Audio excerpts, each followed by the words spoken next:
जय हिंद दोस्तों, स्वागत है आपका आपके अपने YouTube channel the study ocean पर। दोस्तों हम लोग एंशिएंट हिस्ट्री की ऑब्जेक्टिव टाइप के क्वेश्चन की प्रैक्टिस सीरीज वाली क्लास को लेकर के उपस्थित हो चुके हैं।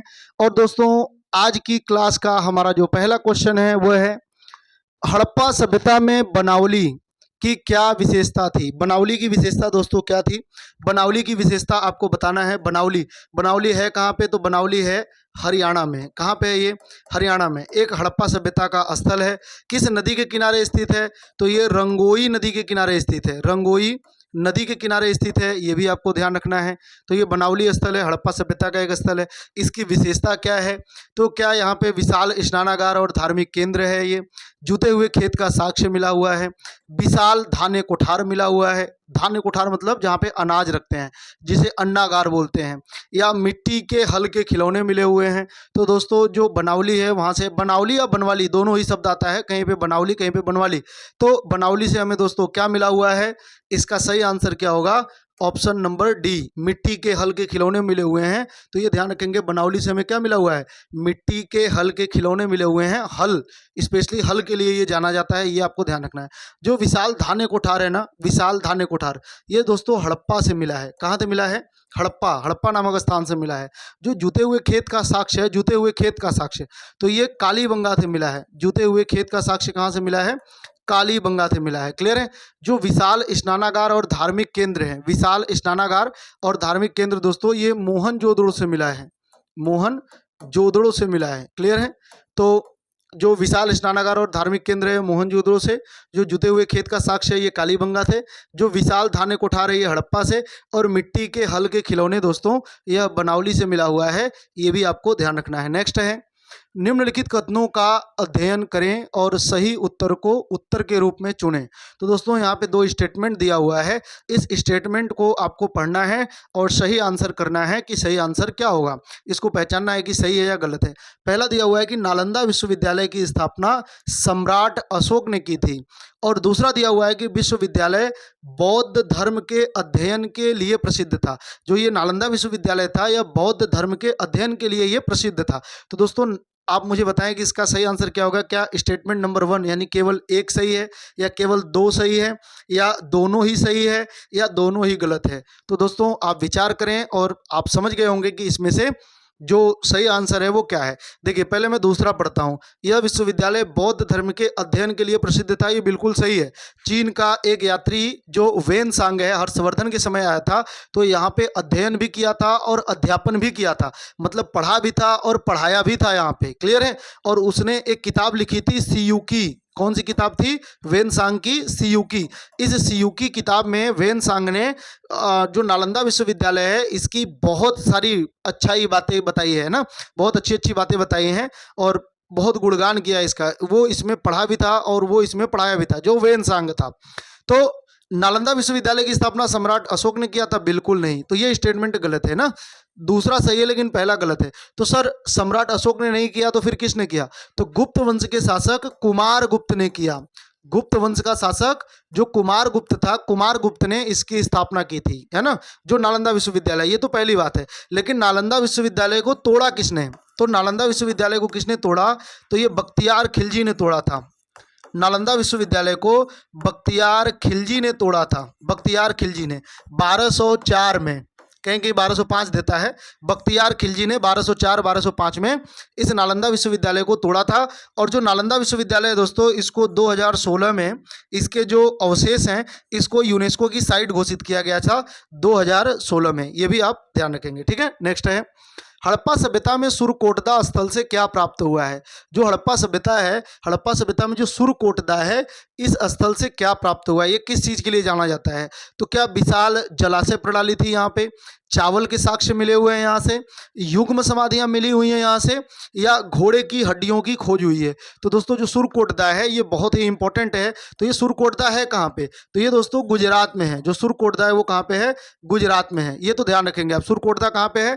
गुजरात में है। क्लियर है? अच्छा यहाँ से मिला क्या है? तो यहाँ से घोड़े की हड्डियों की खोज हुई है। लेकिन इस पर विवाद है दोस्तों। विवाद इस तरीके से है कि बहुत सारे इतिहासकार या बहुत सारे विद्वान इसे घोड़े की हड्डी नहीं मानते, और इसलिए जो घोड़ा मिला है कि नहीं मिला है इस पर विवाद है। हड़प्पा सभ्यता में बहुत सारी लोग ऐसे मानते हैं कि भाई घोड़े की हड्डियां मिली हैं, यानी कि घोड़े के साक्ष्य मिले हैं, और बहुत सारे लोग घोड़े के साक्ष्य से मना करते हैं। सर हमें क्या मानना है एग्जाम में? तो दोस्तों हम वो मानेंगे जो ऑप्शन के हिसाब से सही होगा। जैसे मैं आपको बताता हूं ना, जैसे जैसे हम लोग जानते हैं कि हड़प्पा सभ्यता में शेर का साक्ष्य नहीं मिला है, हड़प्पा सभ्यता में शेर का साक्ष्य नहीं मिला है। तो जैसे ऑप्शन में हो कि हड़प्पा सभ्यता से क्या किसका साक्ष्य नहीं मिला है, तो गाय हो गया, इसके अलावा दोस्तों बकरी हो गया, बकरी, गाय, बकरी, और हो गया घोड़ा, घोड़ा, और एक हो गया और कोई जानवर मान लेते हैं हम, गाय, बकरी, घोड़ा हो गया, और गेंडा ही मान लेते हैं, या ठीक है गेंडा मान लेते हैं, गेंडा, है ना। तो आप मुझे बताएं कि इनमें से अगर कभी भी आपसे पूछे कि किस पशु का साक्ष्य हड़प्पा सभ्यता में नहीं मिला है, तो इसका सही आंसर होगा दोस्तों घोड़ा, क्योंकि गाय का, बकरी का और गेंडा का इनका साक्ष्य मिला हुआ है। क्लियर है। लेकिन अगर यहीं पर घोड़े की जगह, सॉरी, घोड़ा तो लिखा हुआ है, घोड़ा तो लिखा हुआ है, लेकिन अगर हम गेंडा की जगह पे शेर कर दें, गेंडा की जगह पे शेर कर दें, देखिए घोड़ा अब भी मौजूद है, लेकिन अब सही आंसर क्या हो जाएगा? अब सही आंसर हो जाएगा शेर। अब घोड़ा नहीं होगा, क्यों? क्योंकि शेर तो निश्चित तौर पर नहीं मिला है, शेर निश्चित तौर पे नहीं मिला है, लेकिन घोड़ा विवादित है ना। तो जब निश्चित तौर पे हमारे ऑप्शन में है कि शेर निश्चित तौर पर नहीं मिला है, तो हम जो निश्चित है उसी को पहले प्राथमिकता देंगे। अगर शेर नहीं होता, इसकी जगह पे दूसरा पशु होगा, तो फिर हम घोड़ा को टिक करेंगे। घोड़ा को क्यों टिक करेंगे? क्योंकि घोड़ा विवादित है, घोड़ा साक्ष्य मिला है कि नहीं मिला है इस पर विवाद है। हालांकि अगर कभी भी आपसे पूछे कि घोड़े की हड्डियों की खोज कहाँ से हुई है, तो हमेशा सुरकोटदा बताएंगे, जो कहाँ पे है? गुजरात में है। क्लियर है। युग्म समाधियां कहाँ से मिली है दोस्तों? युग्म समाधियां का मतलब जोड़ी जोड़े जो समाधियां हैं, है ना, जोड़े जोड़े। तो जोड़े जोड़े समाधियां कहां पर मिले हुए हैं? तो ये मिले हैं दोस्तों लोथल से, लोथल से, लोथल से जोड़े जोड़े समाधियां मिले हैं। चावल के साक्ष्य तो दोस्तों रंगपुर से मिले हैं, चावल के साक्ष्य एक रंगपुर से और दूसरा लोथल से। विशाल जलाशय प्रणाली, तो विशाल जलाशय प्रणाली दोस्तों बहुत ही इंपॉर्टेंट है। अच्छा ध्यान रखना है, जो विशाल स्नानागार है वो अलग है, विशाल जलाशय प्रणाली अलग है। विशाल जलाशय प्रणाली का मतलब होता था कि गड्ढा होता था और उसमें जल के संग्रहण की व्यवस्था थी। तो विशाल जलाशय प्रणाली कहाँ से मिलेगा? जो विशाल जलाशय प्रणाली है यह धोलावीरा से मिला है। धोलावीरा ये भी कहाँ पे है? गुजरात में। क्लियर है। धोलावीरा कहाँ पे है? गुजरात में है। तो विशाल जलाशय प्रणाली धोलावीरा से, चावल के साक्ष्य रंगपुर से, युग्म समाधियां लोथल से, और घोड़े की हड्डियों की खोज कहाँ से हुई है? तो ये सुरकोटदा से हुआ है। ठीक है। नेक्स्ट है, ऋग्वैदिक काल में इंद्र किस विषय के देवता थे? ऋग्वैदिक काल में दोस्तों इंद्र, अगर कभी भी आपसे पूछे ऋग्वैदिक काल में सबसे प्रमुख देवता कौन थे, सबसे, है ना, प्रभावी देवता कौन थे या सबसे प्रमुख देवता कौन थे, तो ऋग्वैदिक काल में सबसे प्रमुख देवता इंद्र ही थे। और ऋग्वेद में, स्पेशली ऋग्वेद में इंद्र के लिए 250 बार वर्णन किया गया है। कितने बार? 250, 250 बार इनका वर्णन मिलता है इंद्र का। और ये किस विषय के देवता थे ऐसा पूछा हुआ है। तो क्या ये स्वास्थ्य के देवता थे? क्या ये मनुष्यों एवं देवताओं के मध्यस्थ करते थे? क्या ये युद्ध के देवता थे? या ये समुद्र के देवता थे? तो दोस्तों आप लोग समझ गए होंगे कि इनको क्या कहते थे? पुरंदर कहते थे। इंद्र को क्या कहते थे? पुरंदर कहते थे। और पुरंदर का अर्थ क्या होता है? किला तोड़ने वाला। पुरंदर का अर्थ क्या होता है? किला तोड़ने वाला, किला तोड़ने वाला। पुरंदर का अर्थ होता है दोस्तों किला तोड़ने वाला। क्लियर है। अब ये किस चीज के देवता थे दोस्तों? तो ये युद्ध के देवता थे, युद्ध के देवता एवं वर्षा के देवता, युद्ध के देवता एवं वर्षा के देवता, वर्षा के देवता। तो ये इंद्र हैं, युद्ध के देवता एवं वर्षा के देवता। जो समुद्र के देवता हैं, समुद्र के देवता, ये दोस्तों हैं वरुण। ये भी आप नोट कर लेंगे। जो समुद्र के देवता हैं ये कौन है? वरुण है। ये आपको ध्यान रखना है।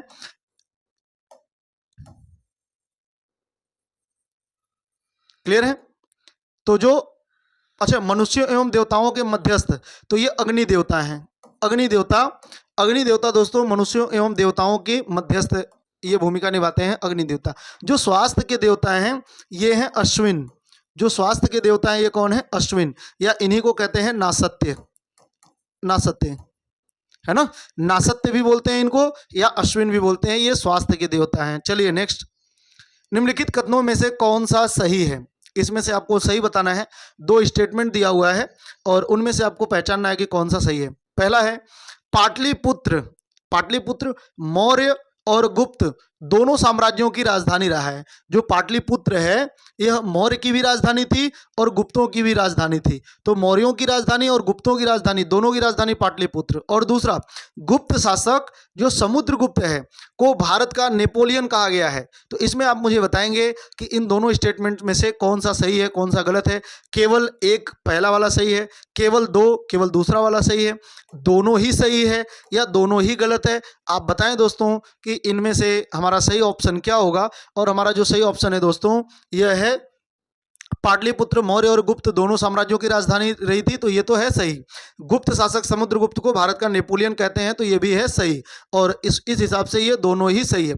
और जो भारत का नेपोलियन है, भारत का नेपोलियन समुद्रगुप्त को पहली बार किसने कहा था? तो विसेंट स्मिथ ने कहा था। किसने कहा था? विसेंट स्मिथ ने कहा था। ये भी आपको ध्यान रखना है। नेक्स्ट है, वैदिक काल में सोम का क्या महत्व था? वैदिक काल में जो सोम था, सोम, इसका महत्व क्या था? अच्छा, वैदिक काल में सोम, तो ऋग्वेद का जो 9वां मंडल है, ऋग्वेद का 9वां मंडल, इस 9वें मंडल में ही सोम का उल्लेख किया गया है। क्लियर है? सोम एक देवता भी थे और क्या थे? यह एक प्रकार का हथियार था, यह एक प्रकार का मादक पेय पदार्थ था, यह एक व्यापारिक वस्तु थी, या यह एक धार्मिक मंत्र था? तो दोस्तों इसका सही आंसर क्या होगा? यह एक मादक पेय पदार्थ था। जो सोम, इसको सोम रस बोलते हैं, और ये एक प्रकार का मादक पेय पदार्थ था, मतलब नशीला कोई पेय पदार्थ, ऐसा अनुमान लगाया गया। ठीक है? और ये सोम देवता को चढ़ता था, और सोम देवता और सोम रस, इन दोनों का ही उल्लेख ऋग्वेद के 9वें मंडल में किया गया है। ठीक है? नेक्स्ट है, महाजनपद काल में चेदी महाजनपद की राजधानी क्या थी? चेदी, तो चेदी महाजनपद की राजधानी क्या थी? क्या शोक्तिवती, क्या विराटनगर, क्या चंपा, या उज्जैन? तो दोस्तों इसका सही आंसर क्या होगा? जो चेदी है, चेदी की जो राजधानी थी वही शक्तिमती। तो सोत्तीवती या शक्तिमती एक ही बात है ना, उच्चारण अलग अलग मिलते हैं लेकिन मिलता जुलता शब्द है, तो वो आप पहचानिए, सोत्तीवती या शक्तिमती, दोनों ही नाम है। ये ध्यान रखना आपको। ऐसा नहीं कि यहाँ पे टाइपिंग एरर है, गलत लिखा हुआ है, ये सही लिखा हुआ है, बहुत सारे जगहों पर यही लिखा होता है। तो सोत्तीवती या शक्तिवती ये चेदी की राजधानी थी। तो इसलिए हमारा सही आंसर क्या हो जाएगा? Option number A. जो विराटनगर है ये किसकी राजधानी थी? तो मत्स्य। क्लियर है? मत्स्य, मत्स्य की राजधानी विराटनगर, जो राजस्थान के क्षेत्र में पड़ता था। चंपा, अंग, अंग की राजधानी चंपा, जो कि पूर्वी बिहार और बंगाल में। और उज्जैन, उज्जैन अवंती, उज्जैन अवंती, अवंती की राजधानी उज्जैन। ठीक है? हालांकि अवंती की राजधानी माहिष्मती भी था। नेक्स्ट, निम्नलिखित में से कौन सा एक सही है? दो स्टेटमेंट दिया हुआ है, आपको बताना है कि कौन सा एक सही है। अशोक ने कलिंग युद्ध के बाद बौद्ध धर्म को अपना लिया था। अशोक कलिंग युद्ध लड़ता है, और कब लड़ता है? 261 ईसा पूर्व में। 261 ईसा पूर्व में अशोक कलिंग युद्ध लड़ता है कलिंग राज से, और उसके बाद उसने बौद्ध धर्म को अपनाया, ऐसा स्टेटमेंट है। और दूसरा है, अशोक के शिलालेख केवल संस्कृत में है।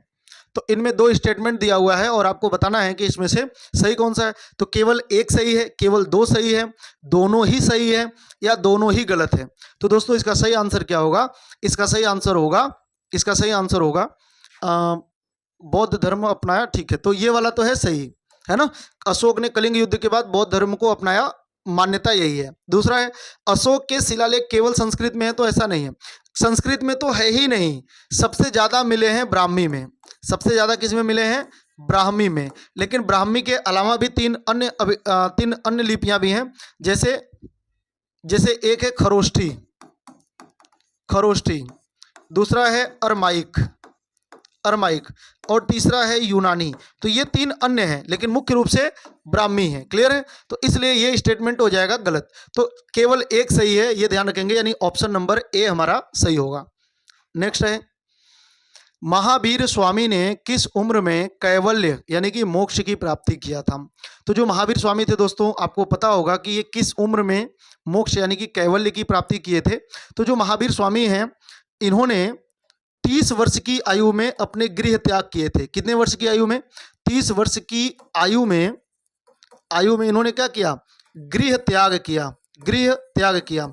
और गृह त्याग जब इन्होंने किया, तो ये भी पूछा जाता है कि किससे परमिशन लेकर के, इन्होंने किससे इजाजत ली और उसके बाद इन्होंने गृह त्याग किया? तो अपने बड़े भाई नंदीवर्धन, अपने बड़े भाई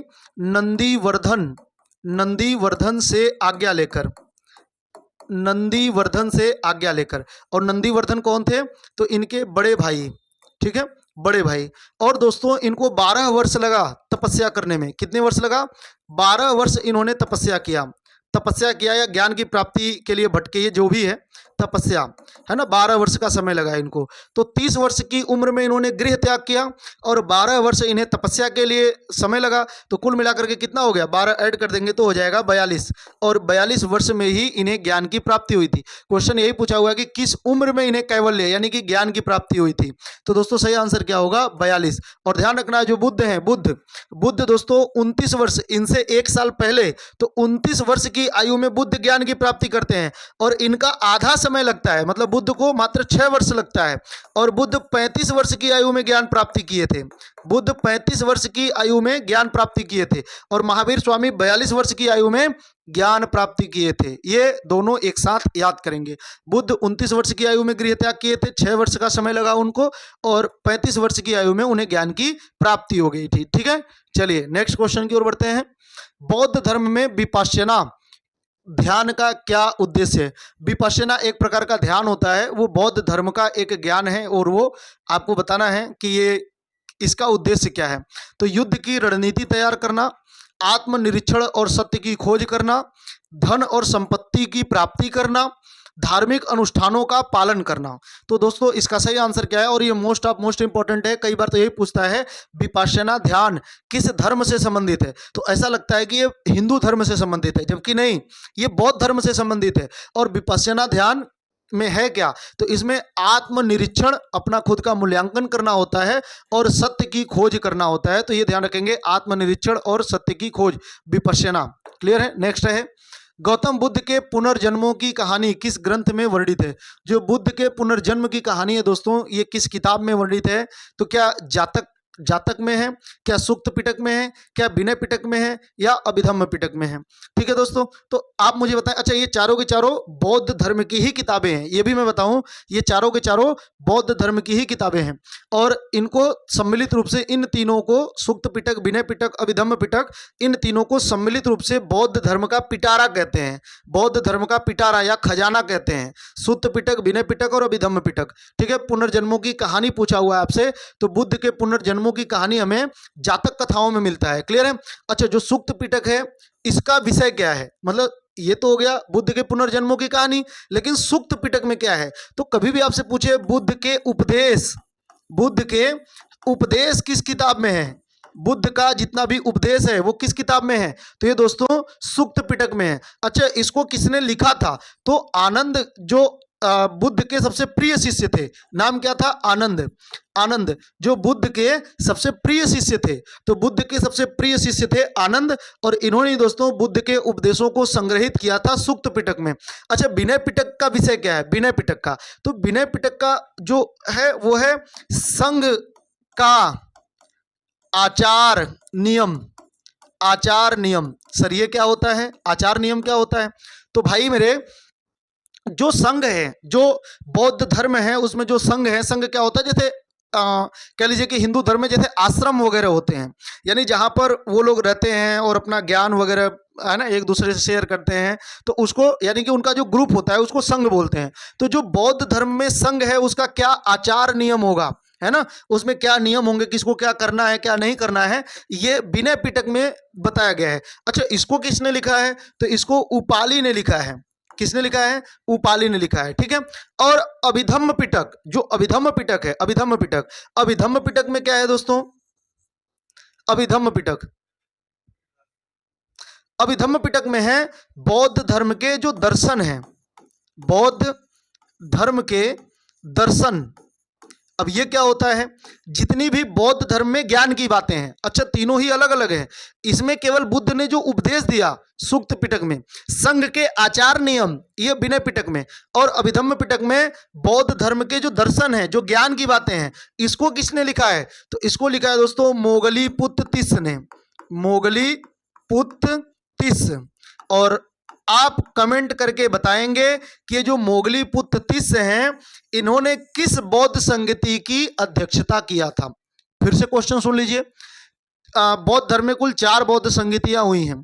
तो कौन सी बौद्ध संगीति की अध्यक्षता मोगलीपुत्र तिस्स ने किया था? बस आपको यही बताना है, प्रथम का या द्वितीय का या तृतीय का या चतुर्थ का।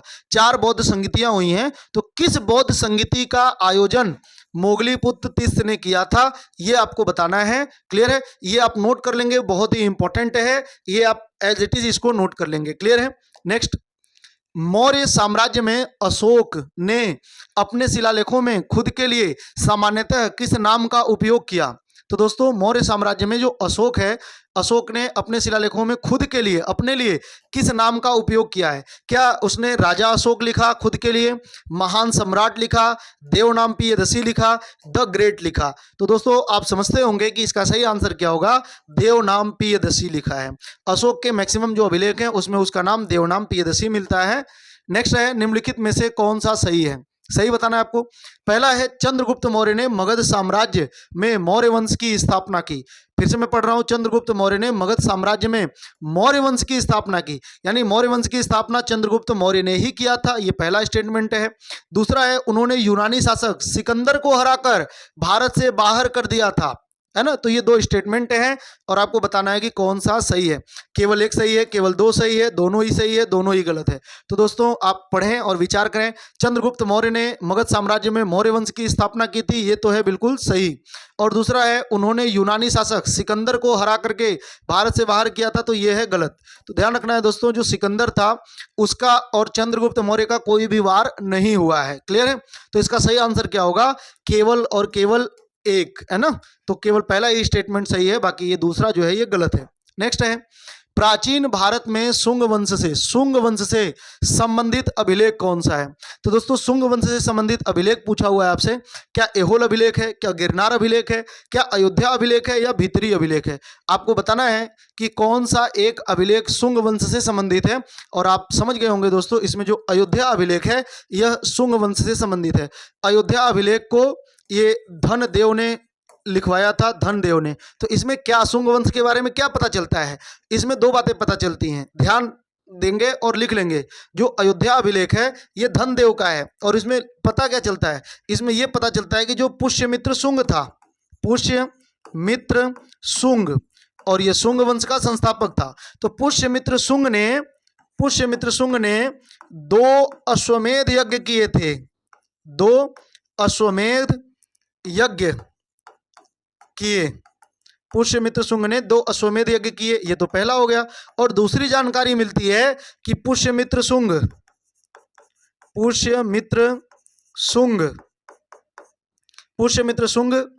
के राजपुरोहित पतंजलि ने इसे संपन्न किया, यानी कि पूरा किया, संपन्न किया। तो ध्यान से समझिए दोस्तों, पहला है कि पुष्यमित्र शुंग ने 2 अश्वमेध यज्ञ किया। तो कई बार ये पूछता है कि पुष्यमित्र शुंग ने 2 अश्वमेध यज्ञ किया था, ये किस अभिलेख से मिलता है?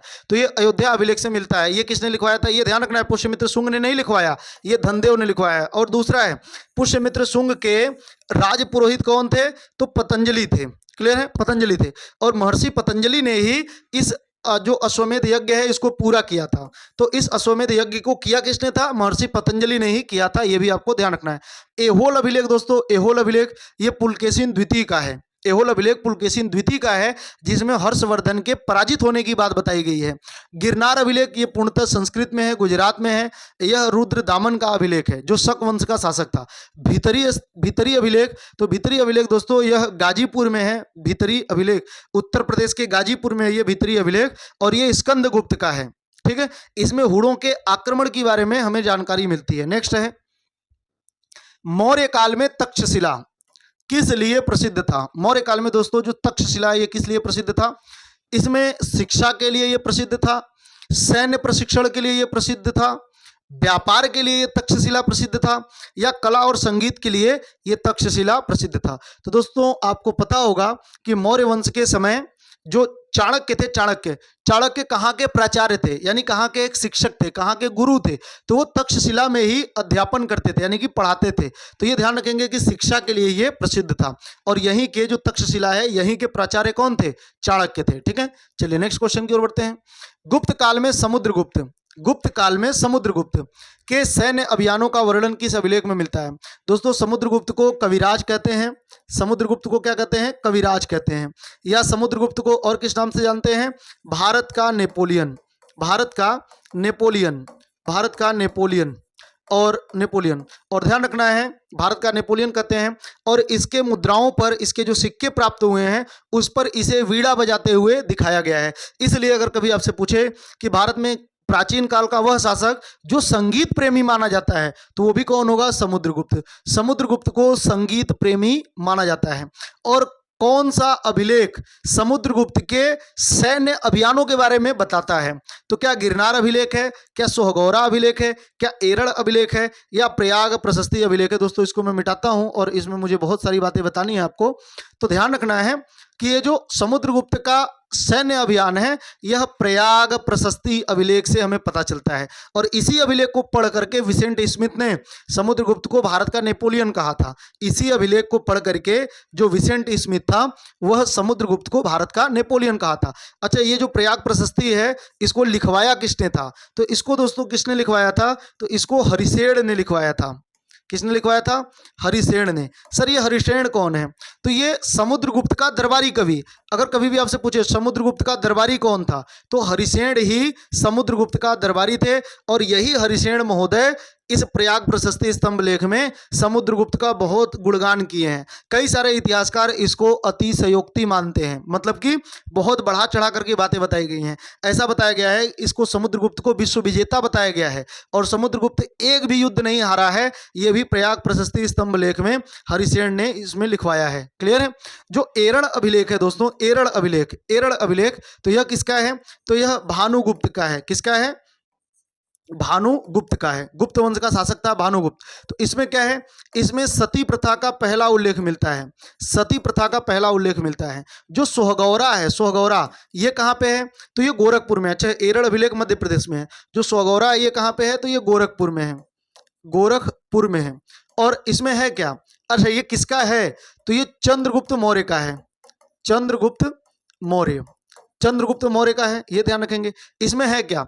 तो इसमें 12 वर्षों का भीषण अकाल पड़ा था मगध वंश में। जब मगध में शासन था मौर्य वंश का और चंद्रगुप्त मौर्य उस टाइम शासक था, तो उसी टाइम दोस्तों 12 वर्ष का भीषण अकाल पड़ा था। और मतलब एक तरीके से अन्न भंडारण की बात भी इसमें बताई गई है।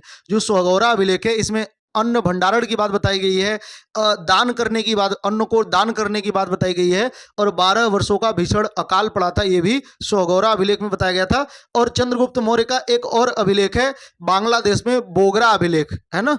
चंद्रगुप्त मौर्य के 2 अभिलेख हैं, एक सोहगौरा अभिलेख और एक बोगरा महास्थान। बोगरा महास्थान कहाँ पे है? ये बांग्लादेश में। बोगरा महास्थान अभिलेख किसका है? ये भी चंद्रगुप्त मौर्य का ही है। और गिरनार अभिलेख तो दोस्तों ये तो गुजरात में है, रुद्रदामन का है, मैं कई बार बता चुका हूँ। नेक्स्ट है, निम्नलिखित में से कौन सा सही है? आपको सही बताना है। पहला है बौद्ध धर्म में महायान शाखा ने बुद्ध की पूजा को मूर्ति रूप में स्वीकार किया। बौद्ध धर्म में महायान शाखा ने बुद्ध की मूर्ति पूजा को स्वीकार किया। तो देखिए बौद्ध धर्म में 2 संप्रदाय हैं, एक हीनयान और एक महायान, है ना। तो जो ये कह रहा है कि जो महायान है ये मूर्ति पूजा करते हैं, बुद्ध की मूर्ति पूजा करते हैं। तो क्या ये सही है या गलत है? दूसरा है जातक कथाओं में बुद्ध के पुनर्जन्मों की कहानी है। तो आप मुझे बताएं कि इनमें से कौन सा स्टेटमेंट सही है या रॉन्ग है? केवल एक सही है, पहला सही है, केवल दूसरा सही है या केवल दूसरा ही सही है, दोनों ही सही है या दोनों ही गलत है? तो दोस्तों अगर आपने हिस्ट्री को पढ़ा होगा तो बहुत इजीली समझ जाएंगे कि बौद्ध धर्म में जो महायान शाखा है, स्पेशली देखिए जो कनिष्क था, कनिष्क ने चौथी बौद्ध संगीति का आयोजन किया था। ध्यान से सुनेंगे, कनिष्क ने चौथी बौद्ध संगीति का आयोजन किया था लगभग 78 ईस्वी में, लगभग 78 ईस्वी में। इसकी अध्यक्षता किसने किया? तो इसकी अध्यक्षता किया था वसुमित्र ने। किसने किया था? वसुमित्र ने किया था। और इसके उपाध्यक्ष कौन थे? तो उपाध्यक्ष थे अश्वघोष। अश्वघोष इसके उपाध्यक्ष थे, ठीक है। वसुमित्र इसके अध्यक्ष थे। हुआ क्या? हुआ ये कि जो बौद्ध धर्म के लोग यहाँ पे, बौद्ध धर्म के अनुयायी आए थे, उनमें 2 आपस में विवाद हुआ और ये 2 कैटेगरी में बट गए, यानी इनके बीच विभाजन हो गया। तो बौद्ध धर्म का विभाजन हो गया, बौद्ध का विभाजन हो गया, विभाजन इसी चौथी बौद्ध संगति में हुआ था विभाजन, और ये दो संप्रदायों में बट गए। पहला हुआ, मैं इधर लिखता हूं, पहला हुआ दोस्तों हीनयान, पहला हीनयान और दूसरा महायान। महायान, इन दोनों में अंतर क्या है? तो दोस्तों आप देखिए, एक चीज ध्यान रखेंगे, आपसे क्वेश्चन गलत नहीं होगा। जो हीनयान है ये बुद्ध को इंसान की तरह देखते हैं, यानी कि बुद्ध को इंसान, एक मनुष्य मानते हैं, और वो कहते हैं कि बुद्ध द्वारा दिए गए उपदेशों पे अगर कोई चलेगा तो वो भी बुद्धत्व को प्राप्त कर जाएगा। मतलब कोई भी इंसान बुद्ध बन सकता है, अगर बुद्ध के दिखाए गए मार्ग पर चलता है तो कोई भी इंसान बुद्ध बन जाएगा। ऐसा कौन कहता है? हीनयान। और महायान क्या करते हैं? महायान बुद्ध को ईश्वर मानते हैं, मनुष्य नहीं मानते, ईश्वर मानते हैं, और ये कहते हैं कि बुद्धत्व को कोई प्राप्त नहीं, केवल बुद्ध ही, एक अकेला बुद्ध ही है ना, क्योंकि वो ईश्वर थे। हम लोग बुद्धत्व के रास्ते पर चल करके, मतलब बुद्ध के उपदेशों पर चल करके उनके करीब तक पहुंच सकते हैं, लेकिन कभी भी बुद्ध नहीं बन सकते। तो बुद्ध एक ही हैं और वो ईश्वर हैं। तो ये ध्यान रखना है कि महायान शाखा वो उन्हें ईश्वर के रूप में देखती है और ये मूर्ति पूजा करते हैं। तो ये बौद्ध धर्म में जो महायान शाखा है बुद्ध की मूर्ति पूजा करते हैं, तो ये है सही, बिल्कुल है ना, महायान शाखा इनकी मूर्ति पूजा करती है। और दूसरी, जातक कथाओं में बुद्ध के पुनर्जन्मों की कहानी है, ये भी है सही, है ना, जातक कथाओं में बुद्ध के पुनर्जन्मों की कहानी है। तो ये दोनों के दोनों ही स्टेटमेंट बिल्कुल सही है। नेक्स्ट है, वेद और उनके पढ़ने वाले ऋषियों के संबंध में निम्नलिखित में से कौन सा एक सही सुमेलित नहीं है? यानी 3 है सही और 1 है गलत, और वो आपको पहचानना है। क्या ऋग्वेद पढ़ने वाले ऋषि को होत्री कहते हैं? यजुर्वेद पढ़ने वाले ऋषि को अध्वर्यु कहते हैं? सामवेद पढ़ने वाले ऋषि को उद्गाता कहते हैं? और अथर्ववेद पढ़ने वाले ऋषि को उद्रात्री कहते हैं? तो दोस्तों इसका सही आंसर क्या होगा? इसका सही आंसर होगा दोस्तों डी, है ना। जो अथर्ववेद है यह मिसमैच है। देखिए ध्यान से समझते हैं हम लोग,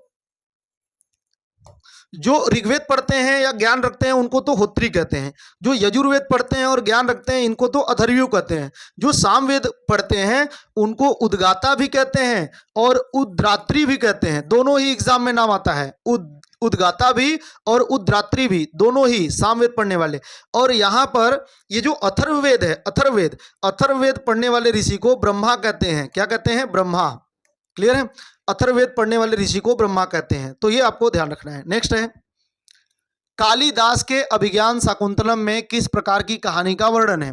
जो कालिदास की अभिज्ञान शाकुंतलम है, अभिज्ञान शाकुंतलम है ना, अभिज्ञान शाकुंतलम 1789 में इसको पहली बार ट्रांसलेट किसने किया था? तो विलियम जोन्स ने। किसने किया था?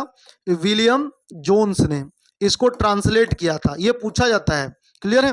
तो अभिज्ञान शाकुंतलम में किस प्रकार की कहानी का वर्णन है?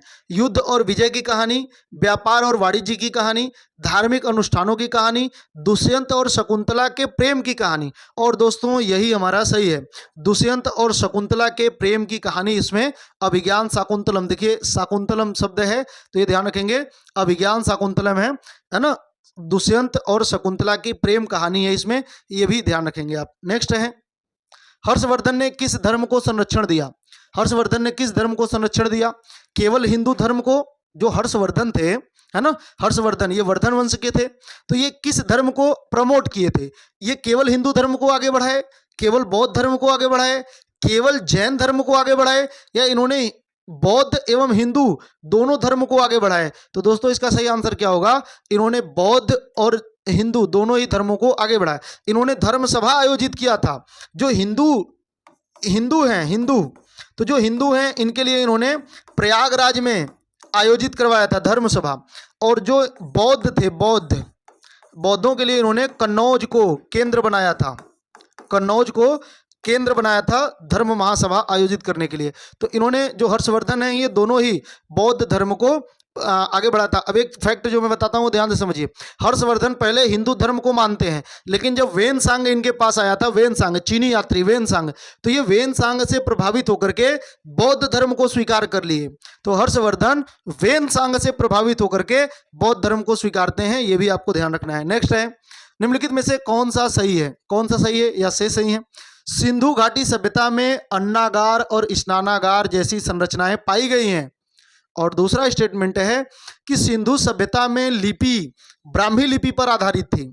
और आप मुझे बताएंगे कि इनमें से कौन सा सही है। केवल पहला स्टेटमेंट सही है, केवल दूसरा स्टेटमेंट सही है, या दोनों ही सही है, या दोनों ही गलत है। तो आप मुझे बताएं, सिंधु घाटी सभ्यता में अन्नागार और स्नानागार जैसी संरचनाएं पाई गई हैं, ये तो दोस्तों है बिल्कुल सही। और सिंधु सभ्यता में लिपि ब्राह्मी लिपि पर आधारित थी, तो ब्राह्मी लिपि पर दोस्तों आधारित नहीं थी, बल्कि इस लिपि को अभी हम पढ़ ही नहीं पाए हैं। ये भाव चित्रात्मक लिपि थी जिसको अभी तक पढ़ा नहीं गया है, तो इसलिए सही ऑप्शन क्या हो जाएगा, ए। क्लियर है, केवल एक पहला स्टेटमेंट ही सही है। नेक्स्ट है, निम्नलिखित कथनों पर विचार करें। ऋग्वेद प्राचीन भारत का सबसे पुराना वेद नहीं है ना। ऋग्वेद प्राचीन भारत का सबसे पुराना वेद नहीं है, ये कह रहा है।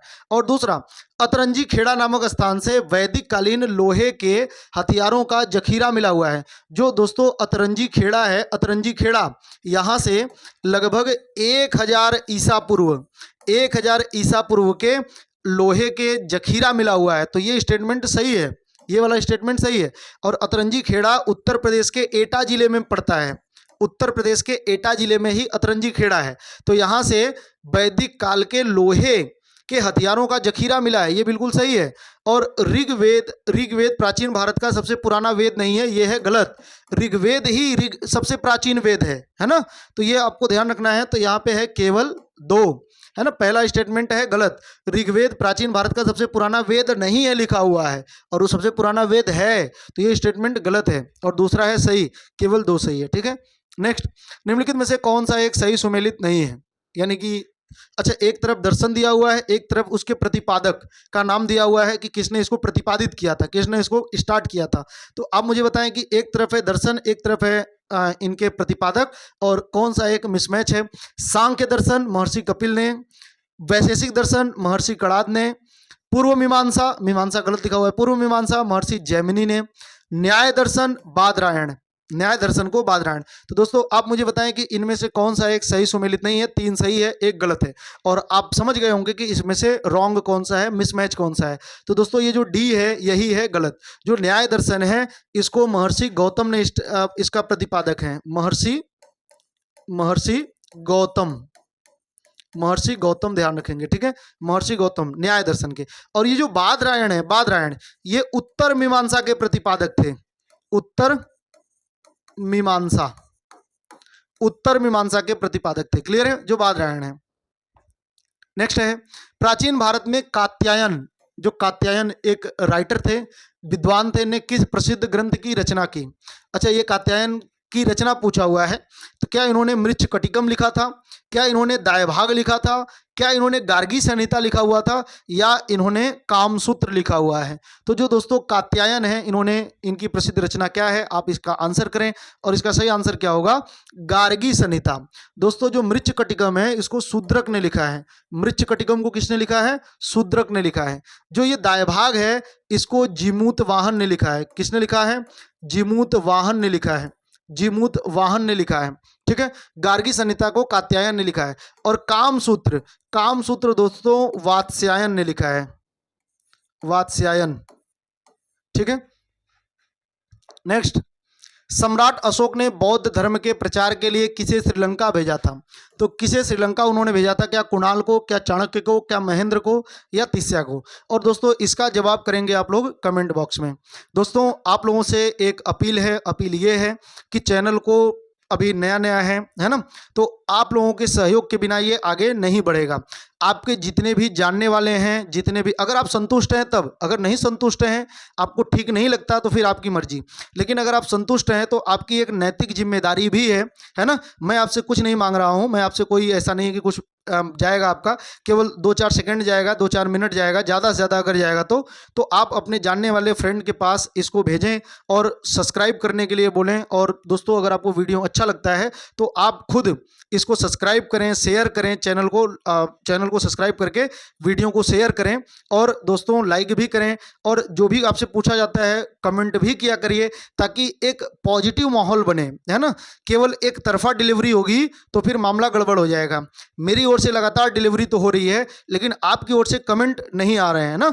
इसका व्यू काफ़ी अच्छा जाता है हर वीडियो के, भले ही व्यू कम होते हैं, लेकिन इसको देखने वाले लोगों की जो भी हैं वो मैक्सिमम पूरे वीडियो को देखते हैं, तो इसके देखने की संख्या काफ़ी अच्छी आती है। और इसीलिए मुझे खुशी होती है कि जो भी स्टूडेंट पढ़ते हैं, भले ही कम व्यू आते हैं क्योंकि मैक्सिमम लोगों तक पहुंच नहीं है, लेकिन जो देखते हैं तो इस पर व्यू के घंटे काफ़ी अच्छे आते हैं हर वीडियो पर, है ना।